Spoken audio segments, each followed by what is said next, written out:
అప్పుల బాధలు వెంటాడుతున్నాయా? అయితే 6 జేవిఆర్ వారి జాతిరత్నాలు ధరించండి. Hi, welcome to Manam TV. నేను మీ Manoj. TVK party chief Vijay దళపతికి ఇప్పుడు బాంబు బెదిరింపు వచ్చింది.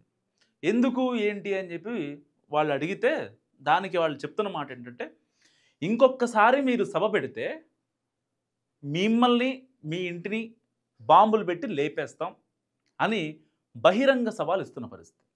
నిజంగా కరూర్ ఇన్సిడెంట్లో చాలామంది చనిపోయారు, చాలామంది గాయపడ్డారు. వాళ్ళల్లో ఎక్కువ శాతం పిల్లలు ఉన్నారు, గాయపడిన వాళ్ళలో చనిపోయిన వాళ్ళలో కూడా. సో దాని గురించి సిబిఐ ఎంక్వైరీ చేయాలని కూడా కొంతమంది గట్టిగా మాట్లాడుతున్న పరిస్థితి. ఎవరైతే క్షతగాత్రులు ఉన్నారో వాళ్ళతో కూడా ఈయన ఎవరైతే హీరో విజయ్ ఉన్నారో వీడియో కాల్స్ కూడా మాట్లాడుతున్న పరిస్థితి. సో పోలీసుల అనుమతితో మాత్రమే వాళ్ళ దగ్గరికి వెళ్ళాలి. వాళ్ళది ఎందుకంటే మళ్ళీ ఇంకేదన్నా ఇష్యూ జరగకుండా ఉండాలి అంటే ఇప్పుడు ఆ విషయం కోర్టులో ఉంది కాబట్టి కోర్టు అనుమతితో పోలీస్ వాళ్ళ పర్మిషన్తో వెళ్లాల్సి ఉంటుంది. సో అది అందరికీ తెలిసిన విషయమే. ఈవెన్ సంధ్య థియేటర్ తొక్కిసలాట ఘటనప్పుడు కూడా ఎవరైతే ఆ మహిళ చనిపోయిందో వాళ్ళ కుటుంబాన్ని పరామర్శించాలన్నా, లేకపోతే ఆ పిల్లోడు హాస్పిటల్లో కొట్టుమిట్టాడుతున్నా, ఇటు అల్లు అరవింద్ వీళ్ళు వెళ్ళి కలవాలన్నా సరే కోర్టు పర్మిషన్తో వెళ్లాల్సిన పరిస్థితి. ఎందుకంటే 107 అనే బిఎన్ఎస్ కేసు ఆ సెక్షన్ మీద ఉంది కాబట్టి. సో ఆ సెక్షన్ ఏంటి, మన వల్ల ఎవరైనా అంటే అక్కడ మృతికి మనం డైరెక్ట్గా కారణం కాకపోయినా ఇండైరెక్ట్గా కారణమైనా కూడా ఆ 107 అనేది వర్తిస్తుంది. సో ఎవరైతే క్షతగాత్రులు కావచ్చు, చనిపోయిన వాళ్ళ కుటుంబాలను పరామర్శించాలంటే పోలీసులు, కోర్టులు ఈ యొక్క పర్మిషన్ అనేది చాలా ఇంపార్టెంట్. లేదంటే అది వేరే కాన్సిక్వెన్స్ కింద వస్తుంది అన్నమాట. సో ఇప్పుడు పర్టికులర్గా టీవీకే చీఫ్ విజయ్ని బూచిగా చూపించే ప్రయత్నం చేస్తున్నారు. ఆయన రేపొద్దున పొరపాటును కూడా వేరే బహిరంగ సభ పెట్టాలంటే ఆయనకి ఈ కరూర్ ఇన్సిడెంటే గుర్తు రావాలి. సో దానివల్ల ఆయన పొలిటికల్ లైఫ్ మొత్తం కిల్ అయిపోవాలి అని చెప్పి ఇటు అన్నా డిఎంకే కావచ్చు, డిఎంకే కావచ్చు, సో ఇటు కమ్యూనిస్టులు కావచ్చు, వీళ్ళంతా చాలా పక్కాగా ప్లాన్ చేస్తున్న పరిస్థితి. ఎందుకంటే ఇది కొంచెం అంటే హ్యూమన్ యాంగిల్ నుంచి రాజకీయంగా టర్న్ అయిపోయింది. ఆ విషయం అందరూ తెలిసిందే. సో కోర్టు కూడా ఆబ్వియస్లీ మొట్టికాయలు వేసింది విజయ్కి. ఆయన ఒక పార్టీ అధినేత, ఆయన ఒక హీరోనా, ఇంతమంది చావుకు కారణం అవుతారంటూ కూడా తమిళనాడు హైకోర్టు చాలా గట్టిగా మన విజయ్కి కుండబద్దలు కొట్టిన పరిస్థితి అండ్ మొట్టికాయలు కూడా గట్టిగా వేసింది. సో ఏది ఏమైనప్పటికీ కూడా విజయ్ దగ్గర ఇప్పుడు 2 ఆప్షన్స్ ఉన్నాయి. సో 2 ఆప్షన్స్ కంటే ముందు విజయ్లో ఒక రిగ్రెట్ ఫీల్ ఉందా లేదా అంటే ఆబ్వియస్లీ ఉంది. ఆ రోజున Karur incident Saturday evening stampede ఎప్పుడైతే జరిగిందో దాని తర్వాత మనోడు వెంటనే అక్కడ వాళ్ళతో మాట్లాడి కొంచెం జాగ్రత్తగా చూసుకోండి అని చెప్పి ఎయిర్పోర్ట్లో మీడియా మాట్లాడే ప్రయత్నం చేసింది. అయినా సరే మాట్లాడకుండా వెంటనే చెన్నై వచ్చేసి అక్కడి నుంచి పార్టీ వాళ్ళతో మాట్లాడి ఎంతమందికి గాయాలయ్యాయి, ఎంతమంది చనిపోయారు అది కూడా అంటే ఆ డేటా తీసుకొని తెల్లారి వెంటనే ఒక ట్వీట్ చేసి వాళ్ళకి ఎక్స్‌గ్రేషియా కూడా ప్రకటించిన పరిస్థితి. తర్వాత కూడా ఒక వీడియో రిలీజ్ చేశాడు. ఆ వీడియోలో ఆయన చెప్పింది ఏంటి, అసలు నేను బతికున్నంతకాలం ఈ కరూర్ స్టాంపేడ్ నాకు గుర్తుంటుంది. నన్ను చూడటానికి వచ్చిన అభిమానులు ఇవాళ వాళ్ళు ప్రాణాలతో లేరు అంటూ ఆయన ఆవేదన వ్యక్తం చేసిన పరిస్థితి. నిజంగా ఓన్లీ డబ్బులతోనే ఆయన మేనేజ్ చేశాడంటూ లేదు. ఆ రిగ్రెట్ ఫీల్ అనేది ఆయనలో కనిపిస్తుంది. సో ఇక్కడ విజయ్ ముందున్న 2 దారులు ఏంటంటే, ఒకటి సిబిఐ ఎంక్వైరీ పడింది అనుకోండి, అది సెంట్రల్ వాళ్ళ దగ్గర ఉంటుంది. సో ఇప్పుడు సిబిఐని ఆబ్వియస్గా బీజేపీ మేనేజ్ చేయగలదు అనేది చాలామందికి తెలిసిన విషయం. సో ఇప్పుడు ఒకవేళ సిబిఐ ఎంక్వైరీ పడితే రాష్ట్రం దగ్గర ఒకవేళ సిట్ కనుక ఎంక్వైరీ చేస్తే కనుక ఆబ్వియస్లీ విజయ్కి కటకటాల వెనక్కి వెళ్ళడం ఖాయం. సో విజయ్కి శిక్ష పడడం కూడా ఖాయం. సో ఇలాంటి నేపథ్యంలో కూడా సిబిఐ ఎంక్వైరీ పడినా ఏదైనా సరే వాళ్ళ వెనకాల నేను ఉంటా అని విజయ్ చెప్తున్న పరిస్థితి. ఇన్ని చేస్తున్నా సరే విజయ్ని ఎట్టి పరిస్థితుల్లో పొలిటికల్గా తొక్కేయాలి, విజయ్ని ఇంకా ఎదగనివ్వకూడదు. ఇంకొక బహిరంగ సభ లేకపోతే ఇంకొక చిన్న సభలు, కార్యకర్తలతో మీటింగ్లు ఇలాంటివి పెట్టాలంటే విజయ్కి వెన్నులో వణుకు పుట్టాలి అనేది ఇప్పుడు అక్కడున్న రాజకీయ పార్టీలు, రాజకీయ నేతలు చేస్తున్న ఒక కుట్ర.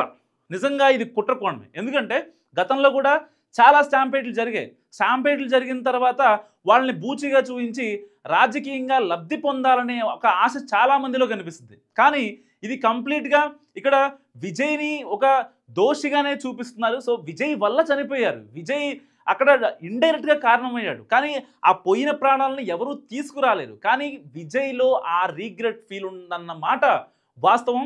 సో ఇప్పటిదాకా విజయ్ మాట్లాడిన మాటలు కావచ్చు అవన్నీ చాలామంది చూశారు. సో ఆయన పడే బాధ వర్ణాతీతం. మన వల్ల ఎవరైనా చనిపోయారంటే మనకు కూడా బాధ ఉంటుంది కాబట్టి ఆ బాధ ఆయన ఆబ్వియస్లీ ఆయన చూపిస్తున్నాడు. అక్కడ కన్సర్న్ లేదని కాదు, కేవలం ఇంటెన్షనల్గా ఎలక్షన్స్ ఉన్నాయనో, తమిళనాడులో ఎలాగైనా బీజేపీ ఎప్పటి నుంచో పాగా వేయాలనుకుంటుంది కాబట్టి సో బీజేపీతో కలిస్తే రేపొద్దున నేను జైలుకు వెళ్ళను, అలాంటిదేమీ విజయ్ చీప్ ట్రిక్స్ ఏం ప్లే చేయట్లా. సో ఒకవేళ దీనికి సంబంధించిన చట్టపరమైన కాన్సిక్వెన్సెస్ ఏవైనా సరే నేను ఫేస్ చేయడానికి నేను రెడీగా ఉన్నానంటూ కూడా ఆయన మాట్లాడుతున్న పరిస్థితి. సో ఇప్పటికే అక్కడ కరూర్ జిల్లా ఏదైతే ఉందో దానికి సంబంధించిన టీవీకే ప్రతినిధులు ఎవరైతే ఆ రోజున ఆ స్టాంపేడ్ జరగడానికి ముందు అక్కడ హోస్ట్ చేశారో ఈవెంట్ని, వాళ్ళందరినీ కూడా పోలీసులు అదుపులో తీసుకున్నారు. 4-5 సెక్షన్ల కింద వేసి లోపలేశారు. సో అంతా బాగానే ఉంది. దాని తర్వాత కాన్సిక్వెన్సెస్ మారిపోయాయి. ఇప్పుడు కరూర్ స్టాంపేడ్ తర్వాత తమిళనాడు పాలిటిక్స్ కంప్లీట్గా డిఫరెంట్గా మారాయి.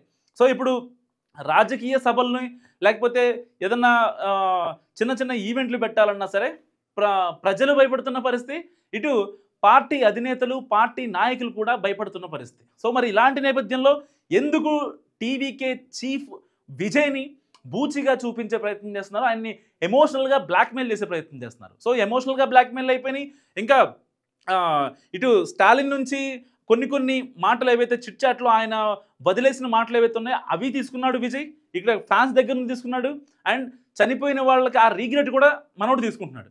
ఇన్ని తీసుకుంటున్నా ఎందుకు విజయ్ రాజకీయ భవిష్యత్తుని నాశనం చేయాలి అనే విధంగా ప్లాన్స్ జరుగుతున్నాయనే విషయం నిజంగా చాలామందికి అర్థం కాని పరిస్థితి. ఇప్పుడు కట్ చేస్తే డైరెక్ట్గా వాళ్ళ ఇంటికి ఇంకొకసారి కనుక మీరు బహిరంగ సభలు పెడితే మేము ఎట్టి పరిస్థితిలో మీ ఇంటిని పేల్చుతాం, మిమ్మల్ని చంపేస్తాం అంటూ డైరెక్ట్గా వార్నింగ్ ఇచ్చే పరిస్థితి ఇప్పుడు విజయ్కి వచ్చింది. నిజంగా విజయ్ పరిస్థితి ప్రస్తుతం ఇప్పుడు ఎలా ఉంటుందంటే ఒక్కసారి అర్థం చేసుకోండి. అంటే నా వల్ల చనిపోయారని తెలిసి నేను రీగ్రెట్ ఫీల్ అవుతున్నాను, వాళ్ళ కుటుంబాలని ఆదుకుంటున్నా, నేను బతికున్నంత వరకు వాళ్ళ కుటుంబాలకు నేను అండగా ఉంటా. సో కోర్టు పోలీసుల పర్మిషన్తో వెళ్ళి వాళ్ళని కలుస్తాను, సో నా సానుభూతి వాళ్ళకి ప్రకటిస్తా, నేను వాళ్ళని పరామర్శిస్తా బాధిత కుటుంబాలని అని ఆయన ఇంత చెప్తున్నా సరే ఇంకా తొక్కాలి అంటే మూలిగే నక్క మీద తాటికాయ పడ్డట్టు ఉంటుంది కదా. సో అలా ఇప్పుడు మళ్ళీ బాంబు బెదిరింపు అంటూ మాట్లాడుతున్న పరిస్థితి. నిజంగా అంటే ఒక రకమైన అంటే ఇప్పటిదాకా టీవీకే చీఫ్ విజయ్ ఏ పార్టీ మీటింగ్ పెట్టినా సరే, ఎక్కడ అది కరూర్ కావచ్చు, తిరుచి కావచ్చు, ఎక్కడ ఈవెంట్ పెట్టినా ఇసకెత్తే రాళ్ళంత జనం టీవీకే చీఫ్ విజయ్ ఒక ఈవెంట్కి వస్తున్నారు జనాలు. మనం చాలా విజువల్స్ చూసాం. అప్పట్లో ఎన్టీఆర్కి అక్కడ తమిళనాడులో ఒక పెద్ద ఆయన ఉంటారు, ఆయనకి నాకు పేరు గుర్తురాట్లేదు. సో ఆయనకి ఈయనకి ఎన్టీఆర్ గారికి వచ్చినంత జనం నిజంగా మళ్ళీ ఒక ట్రెండ్ క్రియేట్ అవుతుంది. ఇలాంటి నేపథ్యంలో ఎలా అయినా సరే విజయ్ ఒక పొలిటికల్ కెరియర్ని నాశనం చేయాలనేదే ప్రత్యర్థుల ఇదిగా కనిపిస్తుంది. కానీ అక్కడ ఒక స్టాంపేడ్ జరిగింది, వాళ్ళ కుటుంబాలకు ఎలాగోలా న్యాయం జరగాలి, వాళ్ళకి ఆర్థికంగా ఎంతో కొంత ఊతం ఇవ్వాలి అన్నది మాత్రం ఏ కోచానా కూడా కనిపించట్లేదు వాళ్ళలో. సో పర్టికులర్గా టీవీకే చీఫ్ విజయ్ని ఇబ్బంది పెట్టాలి, ఆయన్ని రాజకీయంగా తొక్కేయాలి. ఒకవేళ విజయ్ బీజేపీతో కలిస్తే మనకున్న ఏదైతే ఓట్ షేర్ ఉందో వాటికి ఇబ్బంది అయ్యే అవకాశం ఉంది. అండ్ వాటితో పాటుగా టీవీకే చీఫ్ విజయ్ దగ్గర కాన్స్టెంట్ ఓటు బ్యాంక్ ఉంది, ఆ ఓట్ బ్యాంకు ఇటు బీజేపీకి ప్లస్ అవుద్ది. సో దాన్ని బట్టి మనకే ఇబ్బంది అయ్యే సిచ్యువేషన్స్ ఉన్నాయి. ఎందుకంటే ద్రవిడ రాజకీయం వేరుగా ఉంటుంది, వాళ్ళు మొత్తం వాళ్ళ సైద్ధాంతికతనే నమ్ముతారు తప్ప జాతీయ పార్టీలని వీటిని వాళ్ళు నమ్మరు. సో ఇలాంటి చోట బీజేపీ పాగా వేయాలని చూస్తున్నప్పటికీ మరి విజయ్ అక్కడ లూప్ అంటే ఆ స్పేస్ ఇస్తాడా లేదా అనేది ఇప్పుడు $1 మిలియన్ క్వశ్చన్గా మారింది. సో ఏది ఏమైనప్పటికీ విజయ్ని తొక్కాలనే ఒక ప్లాన్ మాత్రం ఒక నెక్స్ట్ లెవెల్లో కనిపిస్తుంది. సో మీరేమనుకుంటున్నారో మస్తుగా కామెంట్ చేయండి. చూస్తున్నానండి మనం టీవీ.